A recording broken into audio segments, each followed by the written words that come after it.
Salut, c'est Antoine de Surf Moustache et aujourd'hui je t'amène avec moi pour une petite visite à Maurice Cole. Rien que ça, ouais, Maurice Cole le shaper. Donc on va aller direction Surf Odyssey et puis c'est parti. Et n'oublie pas de t'abonner à la chaîne YouTube Surf Moustache pour être au courant des prochaines vidéos qui vont sortir. Et ça c'est vraiment cool. Chose promise, chose due, je suis aujourd'hui avec Maurice Cole. C'est moi? C'est toi. Oh merde.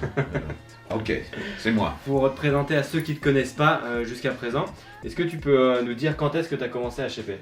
Je commence à shaper quand j'avais 18 ans. Ça c'est... donc j'ai 65 ans maintenant, c'est 47 ans. Ouais. 47 ans. Quand à 45 ans que j'ai shapé, j'ai commencé à shaper à Rip Curl en Australie. Ok. Mais la mémoire est plus comme avant. 72, non, ça. 72, d'accord. Qui sont les surfeurs pour lesquels tu as shapé durant ta carrière? Donc en 1989, il y avait un petit surfeur ici, il s'appelle Tom Curran. Ah, un petit surfeur. Un petit surfeur de l'époque là. Et un jour, il a demandé, on était à la piste et il n'y avait pas, sa planche était trop petite. À Cabreton là? À Cabreton, à la piste, ouais. Donc il n'arrive pas à sortir d'une vague. Et c'était un bon 6-8 pieds et il n'y avait que lui et moi. Allô? Et moi j'avais une super planche là, on va parler tout à l'heure. D'accord. Et j'avais une super planche et moi j'ai sorti de la tube avec les souffles, mais c'était une 6-8. Ok. Un 6-8. Lui il avait une 6-1, il avait une seule planche. Et il m'a vu voir, tu peux me faire une gun, peut-être une planche. Plus grande. Plus grande, une 6-8. Donc il a dit même si tu as un 6-8, moi je veux une 6-9. Donc t'as un peu mis la misère à l'eau à Tom Curran ce jour-là? Ah ouais. C'est vrai, parce qu'il y avait tout le monde en haut là qui dit putain, tu es mieux que Tom. Et en fait, c'était la planche qui était trop petite. Ouais, ça aide. Ouais, non, mais à l'époque là, la piste, j'habitais à la piste, derrière la piste, et c'était chez moi. Ah. Ouais. Bon, les vagues comme la gravière, tout ça. Tu te sens toujours un peu à la maison quand même quand tu reviens. Ah ouais. Mais voilà, Tom, on est parti sur. J'ai fait une planche 6-9. Ouais.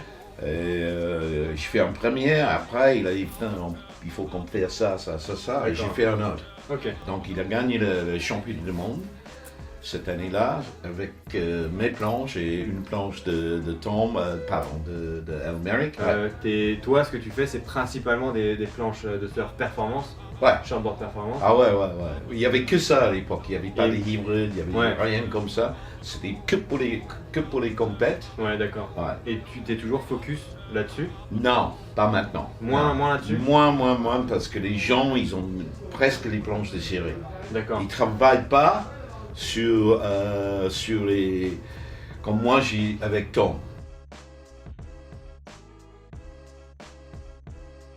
Le reverse V, c'était l'année suivante. Où Tom, voilà, il est champion du monde. Le seul truc qu'il voulait faire, c'était de gagner une compète à Hawaï. Ok. Donc en fait, il a gagné sur un reverse V à Haleiwa. Il a gagné sa compète. Et tout d'un coup, juste après la compète, il est parti surfer à Pipeline sur un 7-8, un reverse V 7-8. Okay, et ça, c'est la fameuse photo où tu vois le cutback de Tom Curran à backdoor. D'accord, ok. Et tout le monde a dit, parce que moi j'ai fait des planches très fines, à l'époque ils étaient comme ça, le V était entre les dérives, moi j'ai mis le V devant, et plat entre les dérives. Okay. Donc les planches étaient beaucoup plus rapides, mais qui tournaient comme ça. Donc en effet, c'était un design breakthrough. Ouais, c'est une innovation du coup. Ouais, une innovation, mais tout le monde, et en 2 ans, tous les shapers dans le monde ont fait des reverse V. Et ça fait 25 ans, tu dis? Ouais, 25 ans, et moi je suis en train de refaire le même truc maintenant, mais juste avec des dérives mieux placées, ça marche à fond. Pour expliquer rapidement ce que c'est le reverse V, c'est, tu peux l'expliquer, tu l'expliqueras mieux que moi, je suis sûr. Oui, non, mais ça veut dire qu'il y a une V du nez jusqu'à du nez. C'est un V comme ça. Qui ressort sur le... Ouais, qui arrête en plein milieu de la planche. Il y a un petit plat. Ouais. Après, il y a un petit concave. Ouais. Et une V derrière. Donc, là où c'est plat au milieu, il n'y a pas de V, c'est au devant jusqu'à au milieu. V, et il continue à l'arrière. Et ça te permet d'avoir une bonne accroche, de passer sur un rail. Non, mais voilà, il y a plus de courbes sur la rail. Bon, c'est un peu technique. On peut rester une demi-heure, je t'explique ça. Non, mais en fait, c'était vraiment une innovation. Les planches performantes ont été à ça, et tout d'un coup, ils étaient à ça. C'est quoi qui te différencie par rapport aux autres shapers? Parce que tout le monde a un peu son style. Ouais, moi je suis toujours à la recherche. Par exemple, à 10 ans, là, non, c'est 12 ans là, il y a Ross Clarke-Jones, qui a dit « Je veux un 5-9, une planche 5-9 qui peut marcher entre 8 pieds jusqu'à 80 pieds. » C'est une petite colle quand même. Quand même, ça c'est un petit challenge. Tu imagines ça? Et j'ai fait un premier planche et Ross il est parti à Hawaï, un petit 6 pieds par 20 par 3. Et il a surfé Sunset Beach et tous les vagues là-bas à 12-15 pieds sur un petit 6 pieds. Et tout le monde dit, wow, Ross il est fou quand même. Mais Ross il est arrivé de faire des super bons manœuvres. Et je suis parti sur les concaves très profondes sur les planches pour avoir de la vitesse. Et surfer des petites planches et des planches beaucoup plus rapides. C'est des rails vraiment couchés? Des rails assez couchés avec un edge très jusque avancé sur la planche. Non mais j'ai toujours ça parce que c'est plus rapide. Sur toutes tes planches. Parce que c'est facile d'aller vite. Mais le problème, il faut tourner à cette vitesse. D'abord, il faut les cuisses quand même.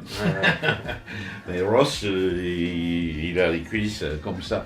Donc c'était le meilleur test pilot dans le monde. Bon, quand on parle de construction, c'est quelle construction tu utilises majoritairement? Depuis des années. Dans les années 80, j'ai fait des EPS, tu vois. Epoxy. Polystyrène du coup. Polystyrène, epoxy. En 86, j'ai commencé à faire ça avec les boîtes qui font des époxys. Maintenant, j'ai travaillé beaucoup et je vois beaucoup de blabla sur le marché. Et moi, je suis revenu sur les PU, les pannes normales. J'ai des lattes qui sont fabriquées spécialement par un génie, elle s'appelle Apple Core. Les lattes là, ça c'est un petit latte de 3/16e. C'est plus solide juste un simple latte de 3/8e. Pour résumer, une planche écolo, pour toi c'est une planche durable et du coup c'est un pain de mousse PU avec une latte Apple Core. Apple Core avec contreplaqué. Et résine époxy bio. La résine époxy bio. Et tu penses que c'est possible plus tard d'avoir une planche complètement entre guillemets écolo avec un pain de mousse écolo, garder ce flex que tu peux avoir dans une planche, la durabilité d'une planche et avoir ce côté écolo? Bien sûr. Moi, je crois les êtres humains, s'il y a un problème, il y a toujours une solution. Ça existe maintenant, et c'est très cher. Et c'est pas performant. C'est pour commercialiser pour tout le monde. Ça va être un peu plus cher. On voit le liège. Mais c'est plus cher, mais quand tu vois des autres planches moins chères, c'est de la merde.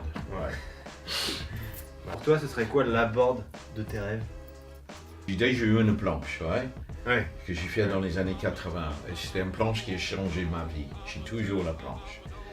Et c'était un 6-8 par 19 un quart par 3. Donc je te montre les photos tout à l'heure. Et cette planche-là, tous les tubes que j'ai eu ici dans les Landes, pendant 13 ans, c'était avec cette planche. J'ai plié la planche, je ne sais pas combien de fois, j'ai changé de couleur, blablabla. C'est quoi ta meilleure anecdote en surf ou en shape, vraiment le truc qui t'a marqué? Un jour, et Ross Clarke-Jones, il m'a amené un petit handplane pour faire du body surf avec une concave. Et il a dit, je veux un concave comme ça dans ma planche. Et j'ai dit, ok. Et je sais pas où on va mettre les footstraps, c'est un peu petit ça. Ça c'est ma façon de regarder les choses. Donc tout d'un coup, j'ai fait un truc de délire avec une concave de 2 cm et le look et tout ça. Putain, c'était dingue. C'était dingue. Et on avait peur de tester. On avait des autres planches, et un jour, on a pété le dérive les planches qu'on était en train de faire petit à petit. Et on avait cette planche dans la voiture avec le concave profonde. Et je le regardais et je dis, aujourd'hui c'est le jour. C'est le jour. Et Ross il a dit, ouais, ok, c'est le seul planche, c'était 15-20 pieds. Ouais, 15 pieds, 20, pas loin aussi. Hein. Ah, ok. Ouais, vraiment, et voilà. Et je me souviens que, voilà, moi j'étais le pilote, il sort de la vague, et il dit, je peux surfer cette planche à Jaws. Il dit quoi? Il dit, elle est rapide, mais elle tourne. Ça y est, c'est la fin de cette vidéo. Merci à l'ami Maurice Cole pour, Avec un grand plaisir. pour cette leçon sur le chef. Ouais. Et puis, bon surf! Bon surf tout le monde. Hein?